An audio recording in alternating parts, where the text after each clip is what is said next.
Good evening, Melrosians the world over. I'm Tom Cataline. I'm Jen LeClaire. I'm Sam Hammer. And I'm Tom Shampoo. And this is Let's Talk Melrose. Melrose, a show where Melrosians talk to Melrosians about Melrose. And did we all have a Thanksgiving in the great city of Melrose this year? I did. Yeah, it's great to have. Yes, look at this. We have the whole gang together for this show. This is fabulous. I'm thankful for the whole gang. Awesome. Yeah, we managed to have a different Thanksgiving, small, but my parents were able to come over, just them. So we missed my sister and everybody, but yeah, it was nice. It was good. We did as well. We did small but mighty. My mother-in-law came over, so we had the four of us plus her, and we enjoyed it. It was a nice afternoon and evening. Yeah, good. We had some neighbors who take pity on us and prepared most of the entire meal. I did buy the pie, brought that, but we dined outside on our newly discovered resurrected front porch. So that was pretty awesome. Is that what they call al fresco? Is that what you did, Sam? Yes. Al dente as well. I don't know. Something like that. You know what I did that I've never... So we did just the five of us, my wife and I and the three kids. And so usually we go to my brother's place and we don't do that much cooking, but I had to do the turkey and everything this year. And I learned about brining and spatchcocking, which was quite an adventure. And this is a children's show, a family show. This is a legit term. It's a PG program. Yeah. Yeah. Well, what does that mean? Well, it's a legitimate term, and it's for the kids too, because what it means is you cut the spine out of the turkey and then spread it apart flat so that it actually came out delicious, and it cooks in like an hour and a half, 14-pound turkey. So it was actually very good, but it was nice, very different, but very nice to have just a quiet one and to stay in the zip code for the day.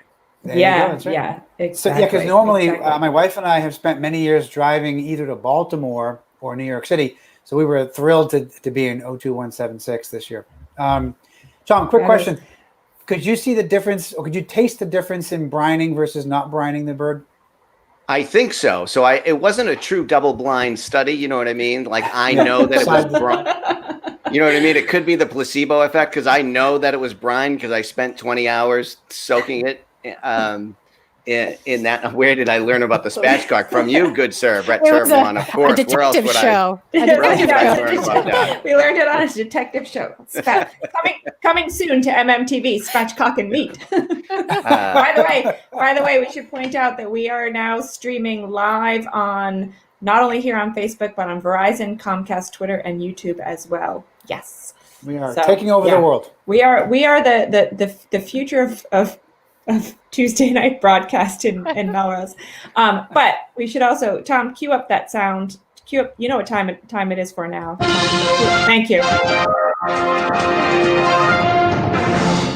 So we may be the future of broadcast in Melrose, but we are certainly not the future of housing in Melrose. That's nice coming up and thank you. Being worked on by the experts. We talked a little bit about this last week. The city is about to undertake a study with MAPC, Metropolitan Area Planning Council, about the future of housing in Melrose for the next 5 years. They are seeking community input over several steps of the process. Open house number 1 is what it's called, apparently. Started November 18th, but runs through December 13th. It's a link that you can look at and check out at your own pace. There's also a webinar tomorrow. We'll put the link up for that too at 7 p.m. By the way, when I'm looking, it says the webinar December 2nd. We should also point out for anybody who's keeping track during COVID, it's December officially. That's right. It's December 1st. We started the Christmas music today. Yeah, didn't you open up your advent calendar chocolate from Trader Joe's for breakfast? No, I don't have that for breakfast. 25 days. I thought it was 25 days. Oh my goodness, the time time goes fast. Yeah. And activity has kicked up again. And so all these meetings, the self-paced webinar is great, but all these meetings are kicking up. I went to one earlier tonight, which was about this MBTA public hearing on the proposed cuts that affect Melrose, Wakefield, Winchester, all over the place. And really, from my view of it, so from 6 to 8 p.m. they ran it tonight. It's recorded. If you missed it tonight, you can get the recording. It was a high-level presentation. Essentially the MBTA is looking at losing a budget deficit of about $580 million. So it's just sort of mind-boggling, the numbers they're talking about. And they're talking about, we talked about this in the show before, reducing service, completely eliminating 2 bus routes in Melrose, 131 and 136, I believe, stopping a project in Winchester, stopping the T at midnight, stopping weekend service for the commuter rail, bizarrely choosing to eliminate the Cedar Park station of all the stations and all the systems, what they call modes of transportation and all the different modes. So they picked that one out of the blue. So it was interesting to get a little bit more context, and I was very happy to see Senator Jason Lewis, Mayor Broder, Representative Lipper Garabedian, President of the Melrose City Council, Grigoritis, and others all spoke very eloquently and concisely against the cuts, and the plan is kind of a bad plan. The timing is weird. Like, some of these things would start to take effect in January and bus routes would start to be cut in June. This is like right when we're hoping that pandemic stuff, vaccines get distributed and things are coming back. And it seems to be just, it's like, I don't know. It's like, hey, let's slow down all the plumbing in our house to save a few bucks or to get through, whatever. It was hard to make sense of it. I was glad I watched it. I was glad the elected representatives were speaking out against it. I don't know if this is, gameplay and this is just kind of how it works. This is some negotiating tactic and the state comes in and they find funding, but it's not good if it goes through. Yeah. Was there anything that here's a good comment for you. That's Was there anything that they said, Tom, that sounded like it validated any of it? Like any reason that sounded the opening reasonable? salvo from, I think the gentleman was the assistant director of the MBTA, said like they don't want to make any cuts. So they're already sort of expressing some reluctance. And so they're framing it as just a necessary evil. We need to conserve resources now so that we can come back better and stronger. But it's not clear that these are temporary. How they come back, they would be reviewed either quarterly or semi-annually. And I'm sitting there watching this thing and I'm like, I sort of get it, but like we're 10 months into the pandemic. We're not like, it's just the timing. It all seems weird. The timing of this discussion, it all happens rapidly. There's a vote like next week on the next steps. And then the cuts get implemented right when we're maybe hoping to come out of this pandemic. So start going back to work and stuff like that. So was the hearing well attended? Because I know that like actual hearing from it's awesome that our elected officials and the leadership is stepping up, like you said. From what I understand, though, the more that the MBTA and those officials hear from residents and commuters and citizens, that really matters. Like, so was it well attended? Were there people? So one of my favorite reasons to attend the meeting is to scroll through the Zoom screens and see people eating potato chips and cooking dinner and whatever. But they had it locked down tight, so I could not tell how many people were in the chat. Oh, bummer. Okay. But like, it matters. But like President Grigoritis mentioned, like a letter from Melrose Wakefield Hospital. So it just sounds like they have heard from a lot of constituents and a lot of folks are speaking up strongly. So I don't know. I think we might have a link somewhere where the general population can go in and weigh in a comment. I don't, if we can figure out how to do that, but. I haven't seen any episodes of Let's Talk Wakefield, but I assume the people in Wakefield are really bothered and upset by those bus route changes as well. I have to think. I'm sorry, Jen. I was just going. No, go ahead. I have to think that they have to put cuts on the table because that's how the process works. You can't say we're working to make things better and offer no cuts. So I think. I mean, it's also they're proposing cuts to like the the water shuttles they have, from like Hull and from that south of The Boston. ferries.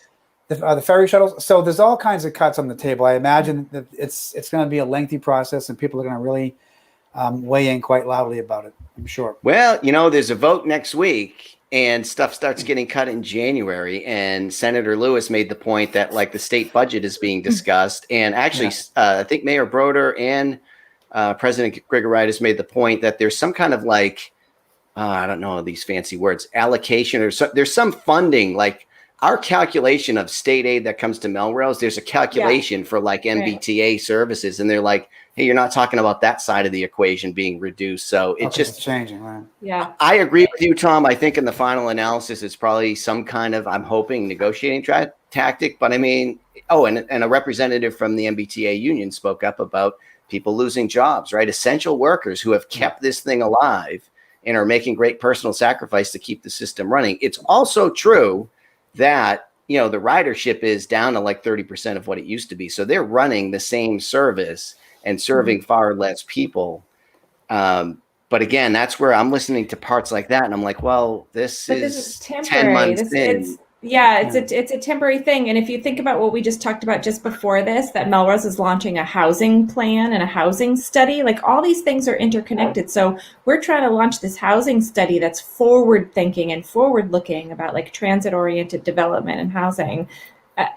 All of, cuts are going to impact our thinking about that and our abilities to do things around that. So it's all interrelated. It's foundational stuff. It's like, well, let me shut off the water to part of my house and slow it down to like, it's so foundational to all of those things. Environmental, housing, just people getting to work.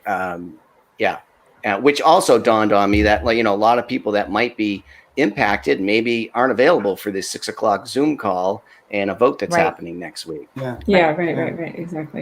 Exactly. By the way, I just want to point out that we have viewers tuning in right now, some top fans tuning in from our North Carolina viewership, because, we are worldwide.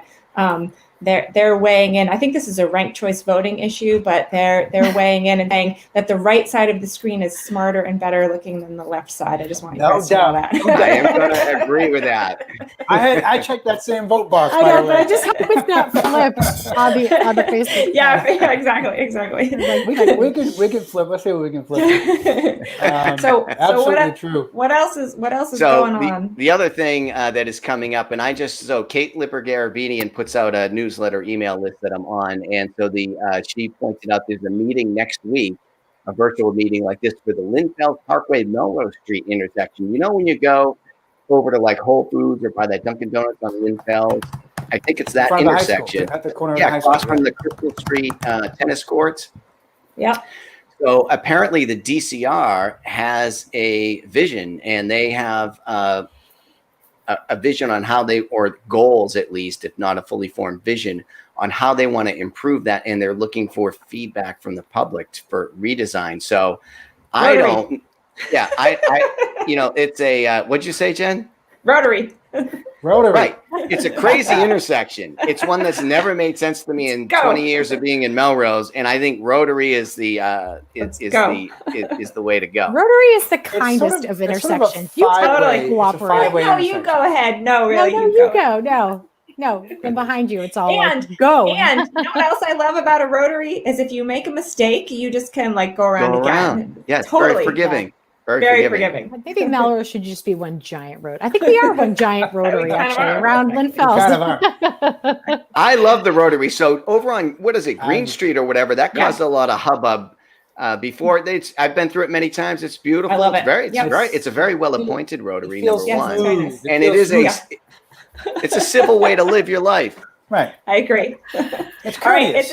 I think it's official. LTMM officially officially advocates for all Hey, Rotaries. could I be the representative at the meeting of LTMM and I read a letter that says, well, the Let's Talk Melrose team has taken a position here? Wrong. Rotary is the solution to all problems. I disagree. I totally disagree. But speaking of problems, I see our viewership is dropping, so I'm going to keep going. Let's go. We got to move Please. on. There we go. All of this stuff Way was to not do even that. the theme of our show. We haven't even Not got even- to the theme of our not- show yet. Not just better looking, but smarter as well. That right side of the screen. Let's Well done. go. So Let's go, Sam. speaking of problems, if you have a pandemic parenting and coping burnout as a parent, the last Melrose Ed Foundation Parent University is December 7th. I have signed up for most of them, but have suffered from pandemic parenting and coping burnout that I have not been able to attend. Sorry. But please sign up. They have been amazing, I hear. And it's a wonderful asset. So they are great. I definitely want to check of all of them. This one was the one I'm the most. I'm just curious. I mean, I feel like I'm doing okay, but I am certainly burned out. But I have it better than some people, I'm sure. But I'm curious about what they say, so I will turn in. Thank you, Melrose Ed Foundation, for doing this for all of us. Yeah. We have other amazing things happening. What's that? So we also in the Department of Congratulations, we've got two huge honors here in Melrose. So first, congratulations to Anna Donahue, Interior Design, also on Main Street, on the right-hand side if you're heading north on Main Street. Yeah. So she was named the Best of Boston in the Home category, Best of Boston Home. From Boston Magazine. So congratulations again, Anna Donahue, Interior Design. It's a great store. If you haven't been inside, go inside. It's fantastic. And so again, congratulations to her. And also congratulations to Alistair Mook, who was cool. Melrose's own Alistair Mook. Many of you may have seen him perform one of many times that he's performed here in Melrose and elsewhere. But Alistair was nominated for a Grammy for his children's album of the year. His album is called Be a Pain. And so it's the second nomination for Alistair. But again, we say congratulations and wish him the best of luck when those are coming around for the awards. I wonder what he's going to wear to the ceremony. To the Zoom ceremony? Yeah. That's a great question. Yeah. What are we going to wear when we watch him on the Zoom ceremony? I know. We'll have to have him on before that. It's in January, I think, the Grammys. Right. So we'll have to have him on again. He's been on the show before. He's this. I'm sure that's why he was nominated after they saw him. I believe he performed. He did the song "Be a Pain." Yes, he did. LTMM. So it's a great album. It's all about social justice and advocacy, and teaches children and family about advocating for and speaking up for things that matter to you on a variety of topics. So it's super cool. All right, we are 20 minutes into getting into our main theme for the evening. You know what today is, you guys? It's Giving Tuesday. Right. We did. If you all saw our promo that we shot on my deck the other day. So this weekend we all shopped local. I think if we have time, we should put up a quick video of the band. If you were downtown shopping local this weekend at Anna Donahue and Buckaloo's and Beacon Hill and Hourglass and all the great stores, if you were lucky and you were there at the right time at the end of the day, you might have caught the Melrose Band drum line. Here it is.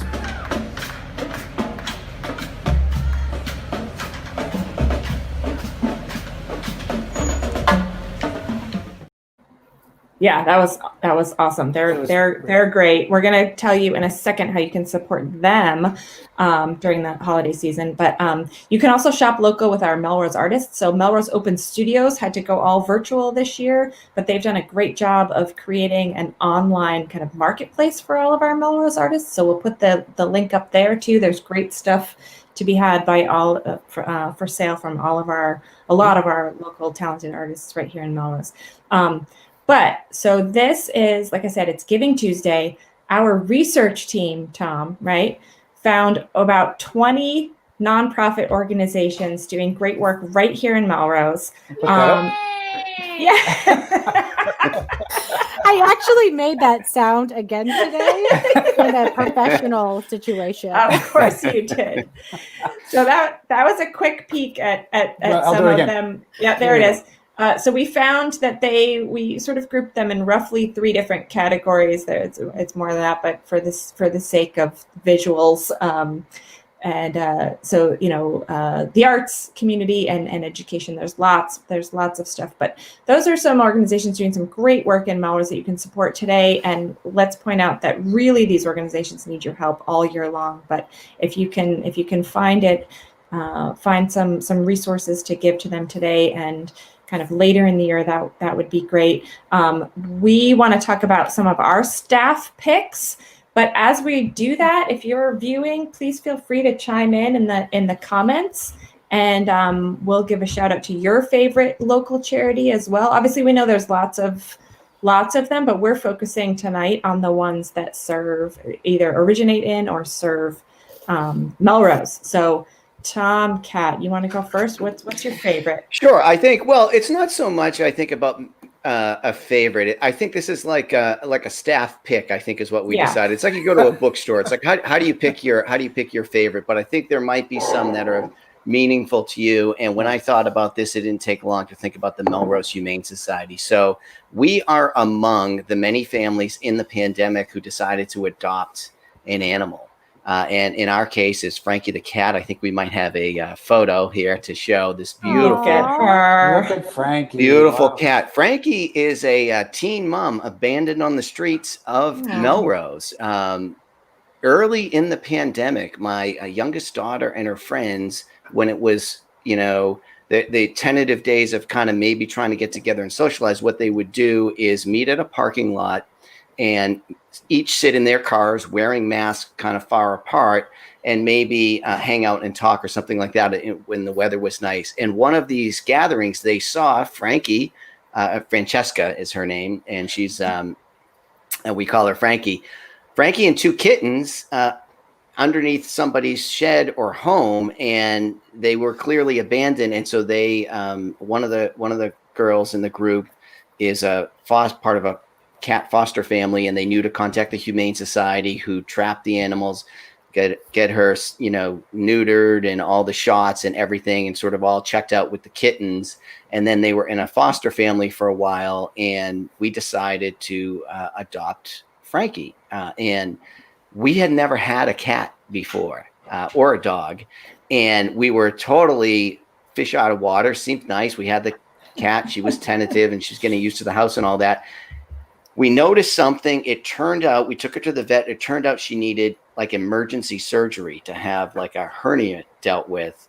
And then all of a sudden I'm dealing with an extreme pet owner situation, which I was totally unfamiliar with. And the cats, we had to do the cone thing, and she gets the cone off, and you can't let her lick the wound, and you've got to watch her overnight. And it's just, 0 to 60. It's like, oh, give her this pill, do this and do that. And I called Brian over at the Melrose Humane Society, who facilitated the adoption. And he was just, they're so loving and so caring about these animals. And he helped us with how to handle the cat, how to deal with the medicine, how to interpret what the vet was telling us, and just really, really made it successful. And, we learned a lot through that experience. And like my daughters like to say, we didn't save Frankie, she saved us. Because, she taught us a lot about the, things you got to appreciate the simple things in life in the pandemic and in those moments. So long story short, love the Humane Society. They are, underfunded, served by wonderful volunteers. And, like once a year, they do some fundraisers. They are right now running a Cause for Pause fundraiser on this site called Bidding for Good. And this is where you go on to this website, and we'll share the link. And you might buy a Kelly's roast beef gift card for $25, and maybe you pay $25, maybe you pay $35 for it. So there's Coach bags. There's a bunch of products on there we'll share. And they're also doing a raffle for Bose Wave radio with CD player, Market Basket, PetSmart gift card. So you can do the thing 6 for $25, and you mail it into the P.O. box for the Melrose Humane Society. We'll post that address. So there's great ways to contribute. You can always just write them a check, but there's just wonderful, wonderful people, and we're thankful to have them. And I don't know what would have been the destiny of Frankie and her kittens if it weren't for this organization. Awesome. That's fabulous. You got there's a lot of like fan support for the Humane Society and for Frankie in general. Everybody's saying that's a cute cat. She is really beautiful. There it is. So. She's worth another peek. Worth another peek. Look at her. Yeah, there we go. So that is my staff pick. Yay, Frankie. They're all great causes. This one is near and dear to my heart. And hey, get yourself a Coach iPad case while you're at it, and do something good. Support nothing wrong with that. The world. Nice. It's great. She's adorable. What's your pick, Jen? So I'm gonna go this week. I have a lot. It's very hard to choose. They're all great on the list. I do know that Follow Your Art Community Studios right now in Melrose has launched this year something called their Arts for All program, and I love Follow Your Art just in general for everything that they are doing in Melrose.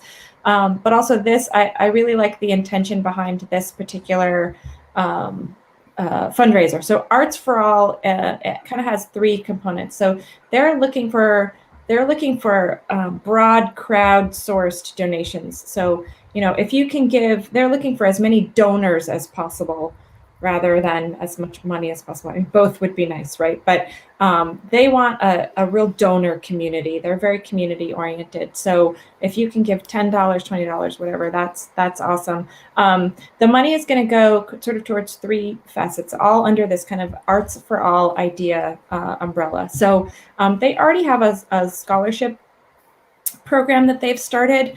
So this adds to that. They want to be able to do low cost and free programming that's going to be accessible to anybody that wants it. So the more they can offer free programming or very low cost program to a lot of people in Melrose, they want to bring their programs and their classes to the community as much as possible.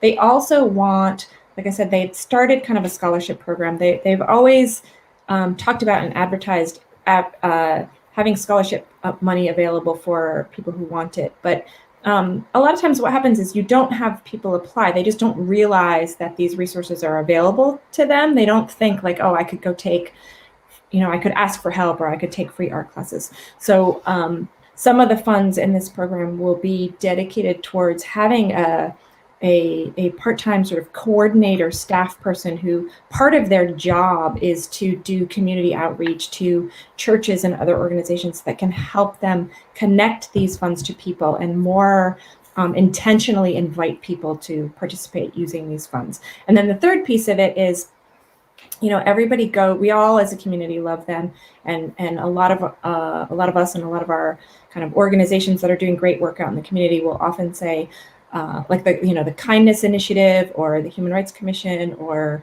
MAVE and all the other organizations that are doing great work. Part of what they do often involves like doing the murals that you've seen down at the YMCA or doing like community outreach art projects. Like I love the idea of using the arts to shine a spotlight on some of the issues that MAVE is addressing or the Human Rights Commission is addressing. Like using the arts to do these other things or to address these other things, I think is really powerful. But everything costs money. So if we as a community are asking Follow Your Art to help us shine a spotlight, then we as a community also need to help fund some of these things. And so so the third piece of this is that it also kind of establishes some funding for them to be able to do some of these community projects that we call on them and ask them to do. So that's my staff pick and shout out to Follow Your Art. Yeah. Great job. And it's a great cause, as you said. Oh my God. All right, who's up next? Sam, what's your staff pick? Well, I first want to give a quick shout out to the generosity of Melrose. We had 80 families donate dinner kits and beyond to families in need through Housing Families and Bread of Life. So shout out to those. Shout out to all those 80 plus families and the over 100 families that received it through the two organizations, Housing Families and Bread of Life.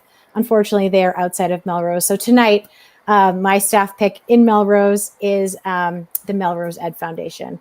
So they're out and about. They do a lot of programming. We love them most for Parent U. The flamingos make a big impact around town. But I did want to say that the thing that really got me hooked on them right when I moved here was the grants that they give to teachers. Mm-hmm. So I don't know if you all knew that I was a Boston Public High School teacher. And I was are you saying yes? You're all Yes. shaking. Yes, Yeah. yes, we do know that. No, well, I've been to your Wikipedia page many times. Does it say that I taught sex ed? Because that is also true. That's There's a lot of stuff, and then I keep Again, putting shaking my edits, head. and I keep editing it, and then they keep adjusting my edits. I can't. There's a few I can't get through yet, but we're working on it. So when I was a teacher, I was in a severely under-resourced school, and we couldn't really do much. I taught technology as well. Only 2 of the machines worked out of the 24 students. So you had to be really scrappy. And I applied for a mini grant from the district, similar to what they do with the Ed Foundation. And that $600 took my class from really, we had a lot of optimism, but we were really ragtag and scrappy trying to get stuff done, to having the ability to do amazing service work and studying the issue of homelessness. So I actually pulled out a yearbook. Cool. So here's one of our projects. I guess I still Look at enjoy you. looking ridiculous. Are you a Wait, I can't see. teacher or a Wait. student? I know. Look at you. Look at Wow. that. Yeah. I used to Very get nice. asked to not use the staff bathrooms. But this was one of the projects that we were able to do. We painted this mural with the art class at a homeless shelter for women and children, and paid for all the supplies. We also we had like a major service-a-thon where we sent out 200 teens out at one time, all over Massachusetts. So that money, albeit seemingly very small, changed the entire year for what I was doing. It allowed me to be creative and get good stuff done. So shout out to the Melrose Ed Fund. Oh my gosh, Tom. There we go. There's the link. I didn't know which Tom she was mad at. I We didn't both just either. started pushing buttons as soon as she said that. The people on the right side of the screen are like, God, we have to do everything. So they're an amazing organization. So I highly recommend. Every dollar goes very, Yes. very far. Yeah, it's true. Yeah, very progressive thinking. They're forward thinking and kind of like direct impact to. And especially nowadays when we're all again resource strapped, and we have a lot more that we need to stretch and be flexible. Our teaching staff, and so little mini grants can actually make a really big difference. I think that's a great Cool. point. That's a A good one. small amount of money can do a lot of good work, particularly these local charities that we're talking about. Yeah. Tom Shampoo, what's your staff pick for this So week? this was an easy one for me as well. As Tom Catalini said, it took me a couple minutes to figure it out. That was it. It's the Friends of the Middlesex Fells for me, because I am in the fells hiking with my dog probably 5 or 6 days a week, sometimes every day, 7 days a week. My wife may go instead of me. I was actually in the woods today because I go almost every day, calculating that I've been in the fells probably more than 2,000 times. Wow. Yeah. Nice. And so because it's really a gem, it's a jewel, it really is. Yeah. Of not just Melrose, but the Stoneham, Winchester, and Malden and Medford areas. It's truly a spectacular place, and so I really do encourage people to look at it. If you don't spend much time in the fells, please do. But there's a ton of programs and a ton of things happening for everybody. They've got adult hikes, they've got kayaking, they've got sailing, they've got mountain biking. You can fish in certain parts of the fells. Is it true that you can take some of their stones out as your own? No, that's only wishful thinking. I can't confirm. I can neither confirm nor deny that you can do that. that happens. That is not. That is not the purview. Anyway, so it's a spectacular place. It really is. And again, I'm in the woods quite a bit. It's a beautiful, more than 2,000 acre property. And I think even on the Melrose side, which is the eastern edge of the fells, which abuts the east Washington Street, and then the east Fells Road. There's a 50-foot cascade waterfall that's pretty spectacular in the springtime. Actually, right now because of the rainfall too. So again, there's so many different ways to engage. There's Babes in the Woods, where parents bring their little infants in a carry pack, and you can go in the woods and do hiking. That's like Thank you for clarifying. Yeah. So there's I was like, I wasn't there yesterday. I didn't say Weird. we're the right side of the camera of the screen. There we go. Well done, Tom Catalini. Anyway, the Fells is a spectacular place, and so again, I encourage people to get outside. It's especially this year. It's really great to be able to go hike in the woods, walk around, and see people, and occasionally see something that you haven't seen before. So again, Friends of the Fells, here we are. Nice, yeah. Yay. All right, Yeah, there's exactly. there's more good stuff. So that I know. concludes staff picks, but there's some more good stuff, isn't there, Jen? There is, but first we said we'd give a shout out from any commenters too. So I know one person said the Melrose Family YMCA. So yes, that's another awesome one. If you've got anything else that you love to support, just throw it in the chat for us. We may or may not have time to talk about it live, but it'll stay in the chat. So I just, my youngest daughter is at MHS, and I just got the MHS newsletter recently, and I was floored by how much kind of good stuff the students and staff and everybody are doing over there. So we're over time, so I'm gonna try to get through this like really quickly. So the class of 2024, if you can believe it, that's the freshman class, is doing a gift card sale, right? So straight up, just lots of this is a twofer, right? Because a lot of organizations right now, because of COVID, can't accept real thing like toys and things like that. Not all of them. A lot of organizations that typically do drives for things are now looking for gift cards. So this is great. You can buy a gift card either for someone in your family or to give to another charitable effort. You have to act fast. This ends tomorrow. So you can purchase gift cards at face value, and the class of 2024 will receive a percentage of them. There's all the ones that you might imagine: Amazon, Apple, Best Buy, Target, Starbucks, Walmart, etc. Whoever you're looking for, they have it. And then you can pick them up at MHS in time for Christmas. So we'll put a link up for that. Right. I'm going to try to see if they can get we should try to see if they can get the deadline extended, because I know people want to do this. Next thing that's happening this weekend, this is one of my favorites, the Melrose Band Christmas tree sale starts Friday. You can pre-order, so I'm a little nervous that Mayor Broder and other people have already pre-ordered and gotten the best ones. So I'm going to try to get there. That's just a little clip of the Melrose High Band, I think. I'm going to try to get there on Friday. So you can buy wreaths, mistletoe, otherwise called only here kissing balls, poinsettias. I already ordered my poinsettias from the band as well, too, for neighbors and everybody. So Friday, it starts Friday from 5 to 9. Sam's not going to be able to finish the show. Saturday, starting again at 8 a.m. And then Sunday, if there's anything left. So the prices range from about $50 to $60 for trees, wreaths between $10 and $25, mistletoe, $30, and the large poinsettias, $20. You can cash, check, Venmo. So I'll be there on Friday. I'm going to be there 15 minutes before you on Friday. They sell out every year. They're great trees. The kids help you put them on the car and all of that. Hey, we got a shout out in the comments for Melrose Grad Night. Another great, awesome. So many great causes.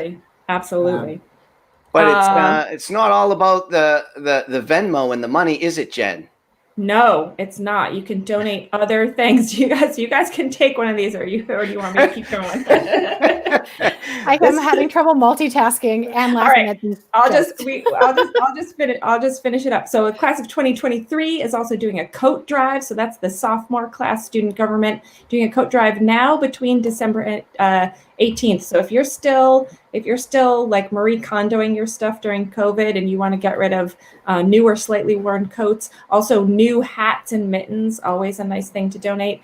Drop those off in the main lobby of Melrose High School anytime before December 18th.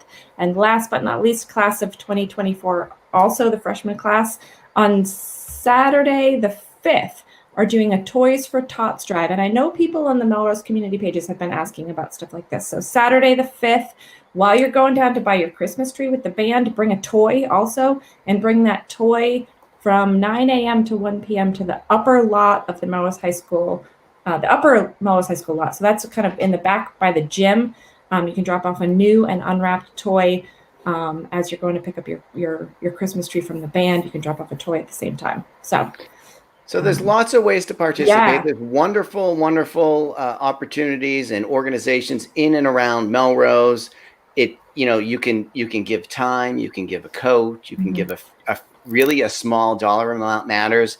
And in talking to some of the folks who work at these organizations, a lot of times they depend on the small businesses of Melrose to give out money, and those folks are trying to just survive right now. Yeah. So they need our direct help more now than ever. So it's easy to do. It's fun to do. You have a personal story. You don't have to give to them all. Pick one you like and go for it. We'd love to hear about it if we somehow missed anything, or you just want to share a photo, a comment on this video or on our page. We'd love to hear more about it this week. And I can't say enough about when you're making a donation, Jen said, the smaller dollar donors, just set it up a small dollar amount recurring and set it and forget it. And by the end of the year, that organization probably would have received more money from you than if you had made a single donation on Giving Tuesday. So recurring donations is my tip. Yeah. Every dollar helps. Pro tip. Yeah. As we like to say here on Let's Talk Melrose, every Tuesday is Giving Tuesday. At 8:30. At 8:30. And we'll be back next Tuesday at 8:30. Next Tuesday and every Tuesday here on in Forever. at 8:30. And until then, we'll see you around town. See you around town.